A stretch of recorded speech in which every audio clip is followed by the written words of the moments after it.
Ang magtatanong po dito ay isa po siyang Katoliko, 23 years old, si Mr. Rupert Duterte. Narito po siya.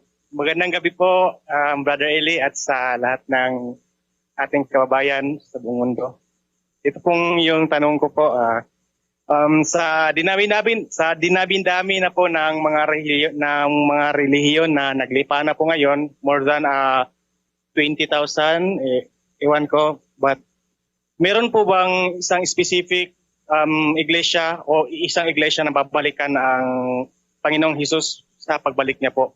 Alam mo, kapatid, salamat sa iyong pagdalo. No? Unang-una, kapatid, ang ibig kong ipakita sa iyo, si Kristo kaya babalik, may intensyon.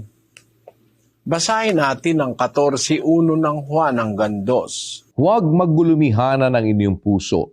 Magsisampalataya kayo sa Diyos. Magsisampalataya naman kayo sa akin. Sa bahay ng aking Ama ay maraming tahanan.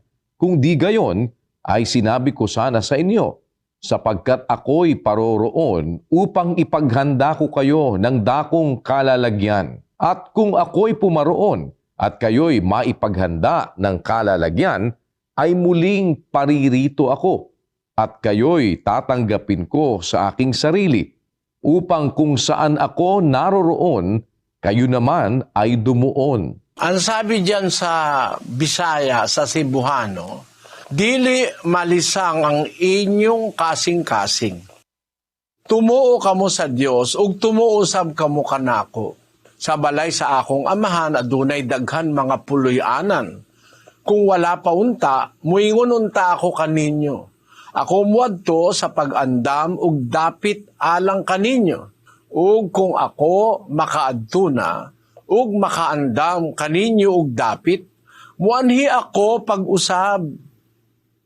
Ug panad-on ko kamo uban gayud kanako. Aron nga kung asa ako at tuwausab kamo. So ang layo ng pagbabalik ni Kristo, meron siyang babalikan, meron siyang kukunin. Sino yon, kapatid? Yung babalikan niya, paano niya kukunin?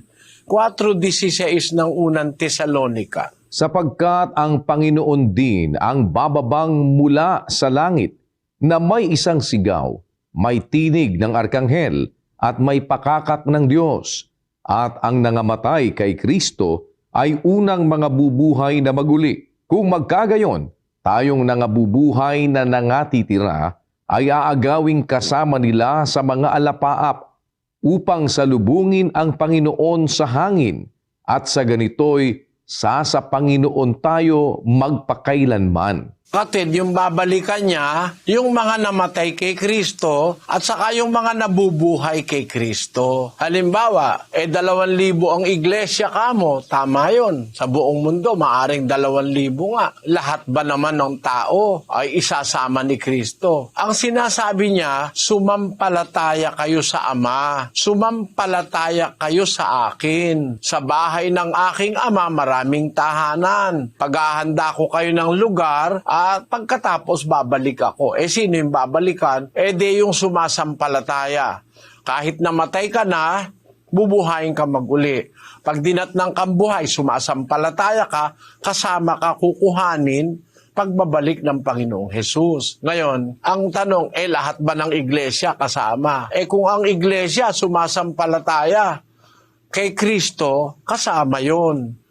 Kung ang sinasampalatayanan mo Kristong palsipikado, ay, mahirap na makasama yon. Kasi maraming mga Kristo sa ating panahon, kapatid. Iba-ibang Kristo. May Kristong tao. Ano sabi ni San Pablo sa 2 Korinto 11 at versikulo 4? Sapagkat kung yaong paririto ay mangaral ng ibang Hesus, na hindi namin ipinangaral, o kung kayo'y nagsisitanggap ng ibang espiritu na hindi ninyo tinanggap, o ibang ebanghelyo na hindi ninyo tinanggap, ay mabuting pagtiisan ninyo. Mga ngaral, ibang Jesus, ibang Kristo, ibang Espiritu, ibang Ebanghelyo. Sabi ni Pablo, pagtiisan na lang ninyo. Ano ibig sabihin ng pagtiisan? 1:8 ng Galacia. Datapwat kahimat kami o isang anghel na mula sa langit, ang mangaral sa inyo ng anumang ebanghelyo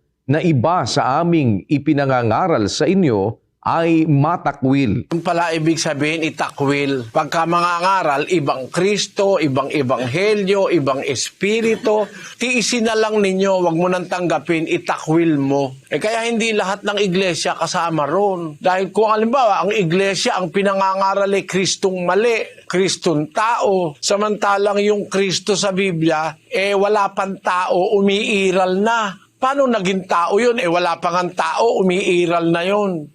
Anak na siya ng Diyos, wala pang tao noon.